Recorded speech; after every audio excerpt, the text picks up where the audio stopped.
But here's the truth they never realize: doing whatever you want, whenever you want, doesn't make you free. It makes you a prisoner of your mood, a servant to every impulse, a slave to short-term comfort. And anything that controls you owns you. Discipline is different. Discipline says, I choose my life, I choose my habits, I choose my future, not my cravings, not my emotions, not my excuses. The person who can say no to themselves is the person who can say yes to their destiny. You tell me, how many times have you felt motivated in your life? How many times did you start something new because the feeling was strong now? How many times did that feeling last? Motivation is a spark, and sparks are important. Without a spark, you don't get the fire started. But here's the truth: sparks die out. That initial energy, that excitement, it fades. Life steps in. You have a bad day, you get some bad news, or you wake up and just don't feel it. That's when most people stop. The gym shoes stay in the closet, the book goes unread. The business plan sits in the drawer. Winners know the secret. They know motivation is a gift, but discipline is a requirement. Winners act from principle, not mood. It's easy to do the right thing when you feel like it, but discipline is doing it when you don't. Discipline shows up when motivation packs up and leaves emotion starts. The race, discipline finishes it. I remember hearing people say, if I could just get motivated, I'd make it happen. But motivation is unreliable. It comes and goes. Sometimes with the weather, you can't build a solid life on shifting sands. Principle is steady. Principle is the foundation. Discipline built on principle doesn't ask, do I feel like it? It asks, is this who I want to be? Is this the right thing to do? And then it does it regardless of feeling. Motivation has its place. It's good to be inspired. But discipline is what gets the work done day in, day out, long after the inspiration has faded. Think about athletes, artists, anyone who's achieved something meaningful. Did they rely on feeling good every day? Not a chance. They had bad days, doubts, distractions, but they stuck with it. They kept showing up, kept practicing, kept working. That's discipline. Ask yourself, are you waiting for motivation, or are you willing to act from principle? Emotion is the fuel for a sprint. Discipline is the engine for a marathon. The person who can act apart from emotion, who can keep promises to themselves when no one's watching, that person can be trusted with great things. There's another myth out there, the myth that discipline means you never feel lazy, never want to quit, never get tired. That's not true. Discipline means you keep going in spite of those feelings. Discipline is stronger than mood. You do it because it needs to be done, not because you feel like it in the moment.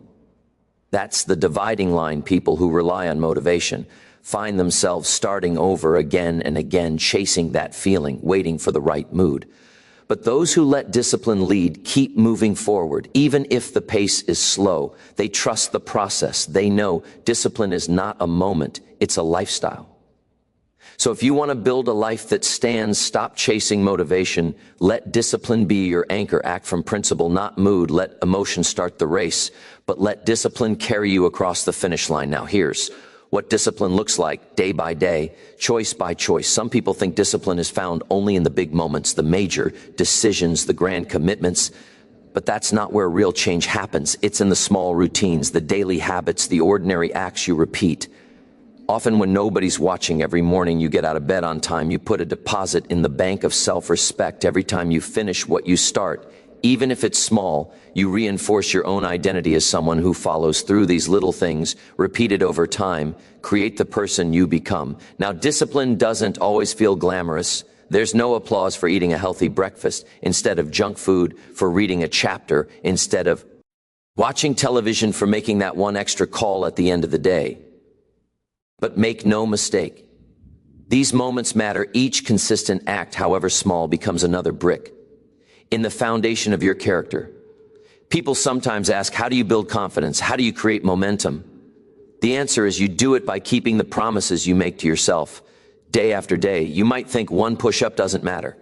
One page doesn't make a difference.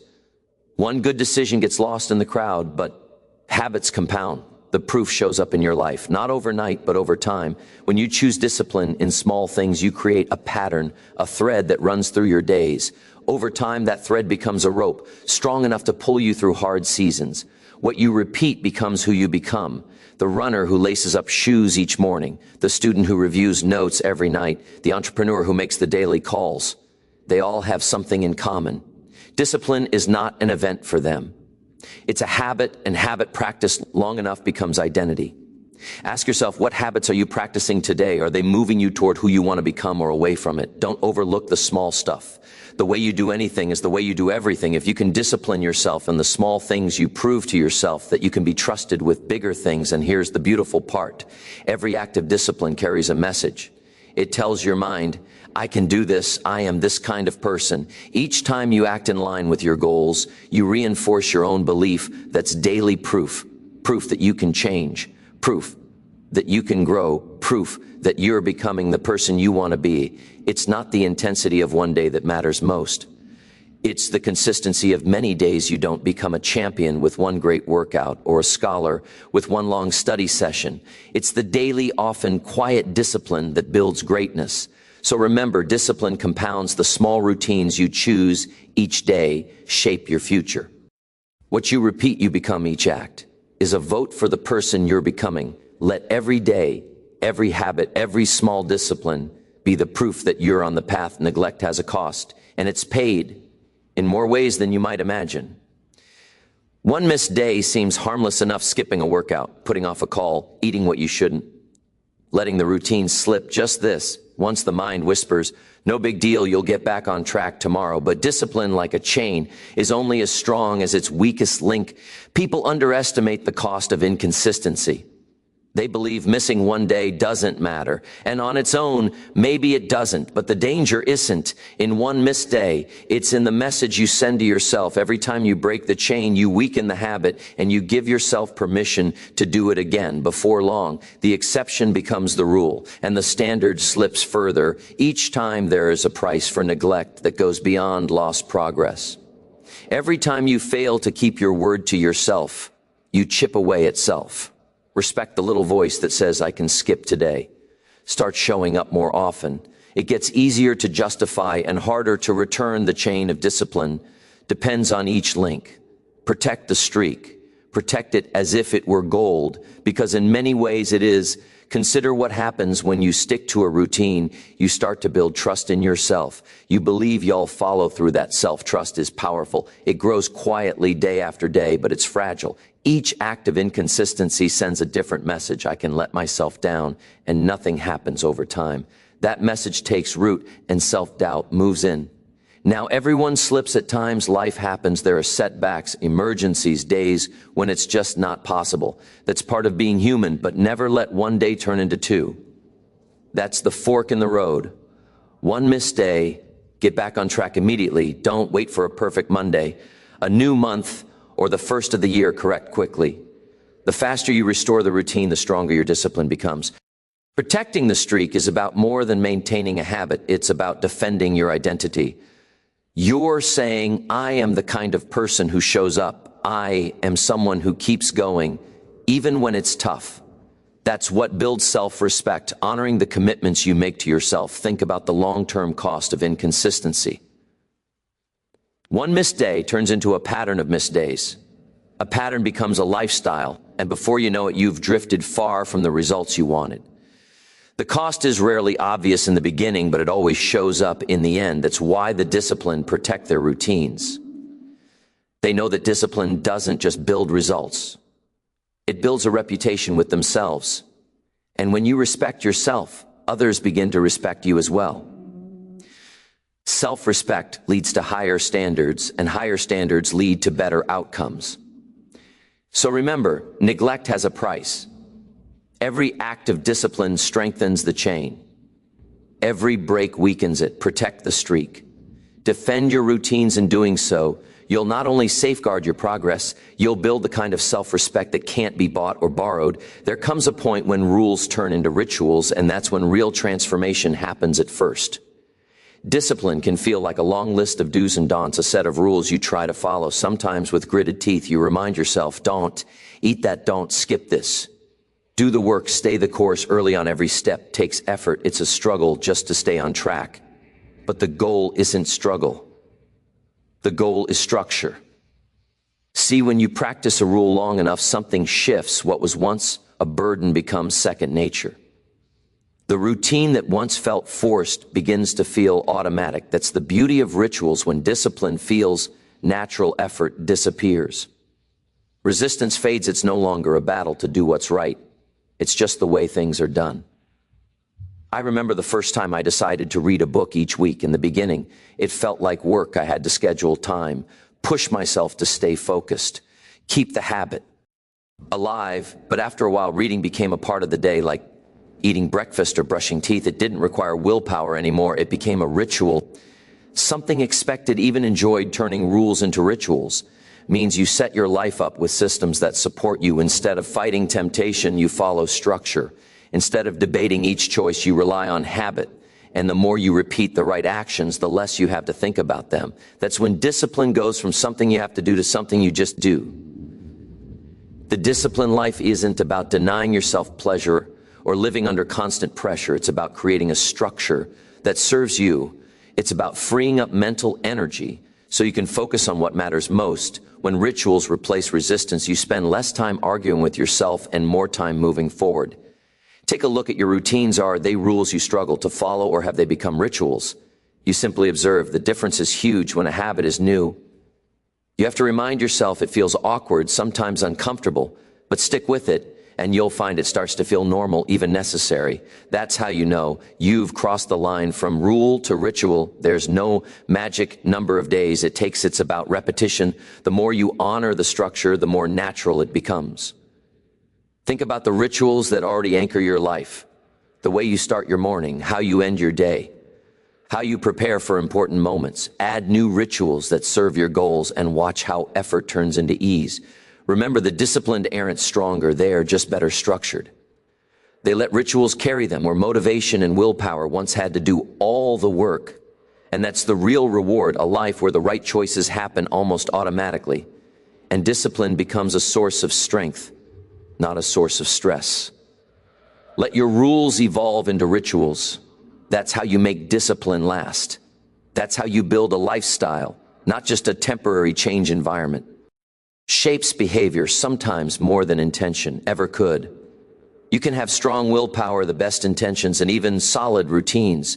But if your surroundings pull you in the opposite direction, you'll fight an uphill battle every day. Discipline isn't just about what happens inside your mind. It's about designing the world around you to help you stay on track. Take a close look at your environment. Is it supporting your discipline or making it harder if you're trying to eat healthy? What's in your refrigerator if you want to read more? Where are your books if you want to work out? Is your equipment ready and visible or buried somewhere in the closet? The right environment removes friction. It makes the good choice, the easy choice, and the bad choice inconvenient. You don't have to leave everything up to willpower. In fact, the disciplined know how to set things up. Willpower ISNT tested. So often they create cues and reminders. They remove temptations. They arrange their space so that doing the right thing takes less effort. That's not weakness, it's wisdom. If you want to build a habit of writing each morning, set out your notebook or computer the night before. If you want to save more money, set up an automatic transfer so you don't have to think about it. If you want to avoid distractions, then keep them out of reach. When you're working, make it easy to succeed and harder to fail. Some people say ill. Just tough it out. Ill, resist. But discipline is not about making life harder than it has to be. It's about stacking the odds in your favor. You can't always control everything, but you can influence a lot. The arrangement of your environment is a powerful signal to your brain about what's normal, what's expected, what comes next.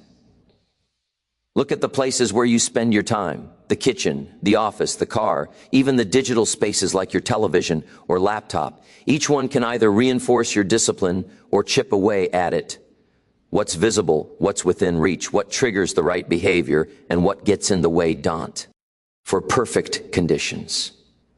Start where you are. Rearrange one small thing to make discipline easier.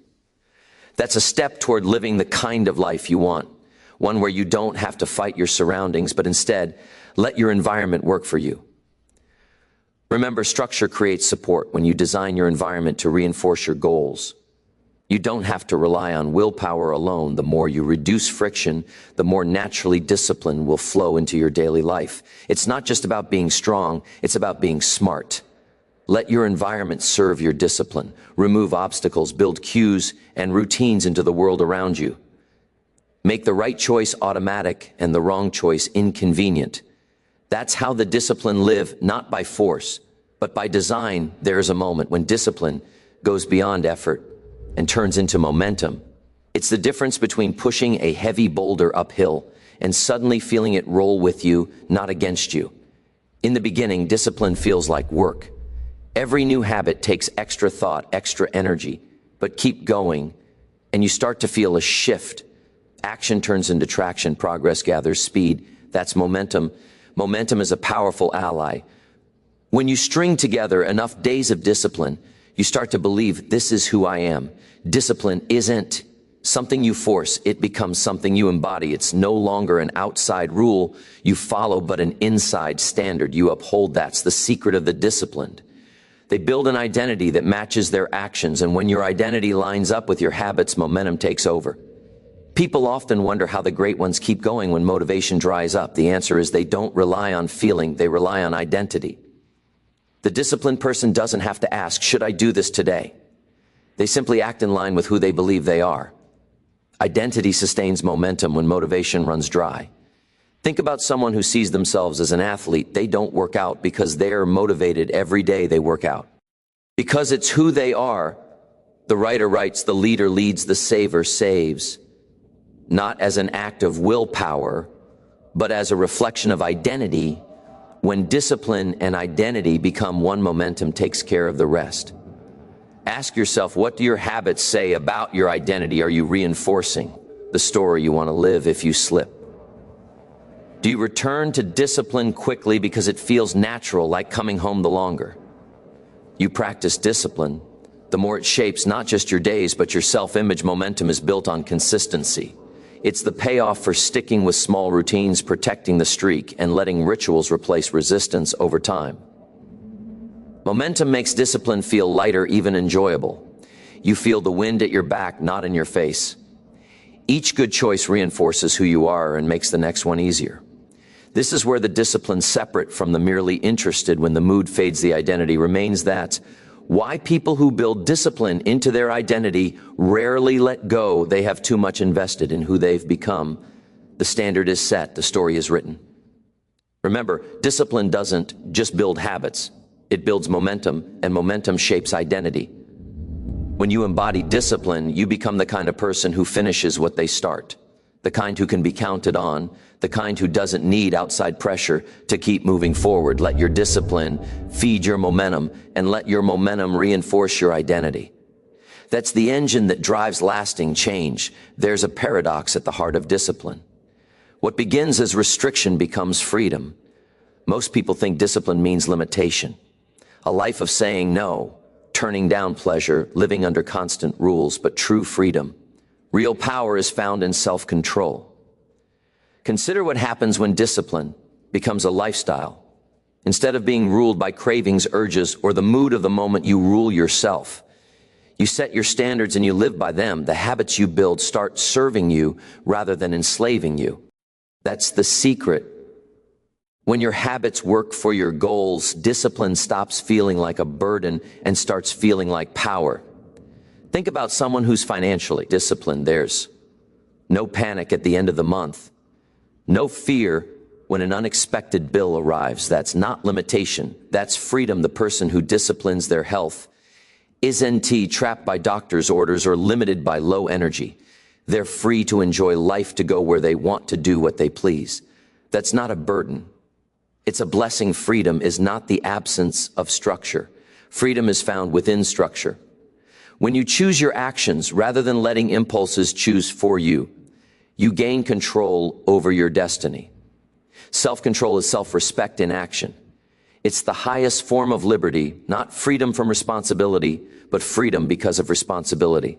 So many chase the feeling of freedom by doing whatever they want, whenever they want. But that kind of freedom is short-lived. It leads to regret, to chaos, to being at the mercy of circumstance. Real freedom comes when you can trust yourself, when you know you'll Keep your word, honor your commitments, follow through on your plans. When discipline is strong, you no longer fear the cost of neglect because you are building day by day a life that runs on principles, not on passing feelings. This is the reward of discipline. Peace of mind, you rest easy, not because life is easy, but because you know you've put yourself in a position of strength. You're not at the mercy of outside forces. You carry your own weather. You walk with confidence, knowing your habits are working for you, not against you. Let discipline become your freedom. Let the habits you practice today open doors tomorrow. Don't. See discipline as a chain. See it as the key that unlocks the life you truly want. If you make discipline your lifestyle, you'll find the kind of freedom most people only dream about, not because you do whatever you want, but because you've learned to want what serves you best. That's true power, that's real freedom.